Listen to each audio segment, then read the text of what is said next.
I think another thing that people maybe don't see or their intuition says shouldn't be the case, and in this case, it's a reasonable assumption. So most new software technologies, protocols, even electronics, cars, all these things, you have a crude first version, and it's a footnote in history, and it gets replaced by newer and better things over time, right?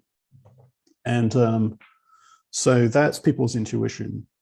And like as a normal trend, that's a good intuition because that happens with a lot of things. But I think it doesn't apply to Bitcoin. And I also started with that assumption, and I got like deep into the sort of pulled into the Bitcoin rabbit hole pretty deep in 2013 in terms of looking at the protocol. Spent months and months trying to think about any way to improve the protocol, make it so that it would be easier for people to mine with small amounts of hash rate.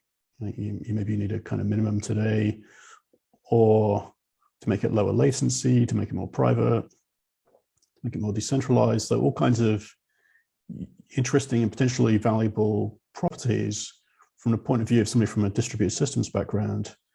And, I'm fairly inventive at like network and distributed system protocols and applied crypto. So I figured, well, maybe I can improve it in some way, and then I can propose the incremental improvement to developers. And if they think it's cool, maybe they will like work on it. And so, I spent about 4 months trying to improve it in any way at all. And I basically discovered that it's not really improvable. So, you could improve one aspect of it, but typically you'd make 2 or 3 other things worse. And so it's actually, I think so. So the experience is not just that, oh, you're arguing that it's magically, these magic numbers are perfect, but that's not the point. But the point is that, because some of them are arbitrary numbers, like 21 versus 41 or 42 million, whatever, right? But that doesn't change the economic effect. But in terms of a network behavior or how it works, I think Bitcoin is kind of a mathematical artifact in a way, right? It's sort of almost discovered rather than invented. And I think if you think about the design space of potential distributed electronic cash systems, it's like a very narrow pocket of design surface that works, and everything else is worse.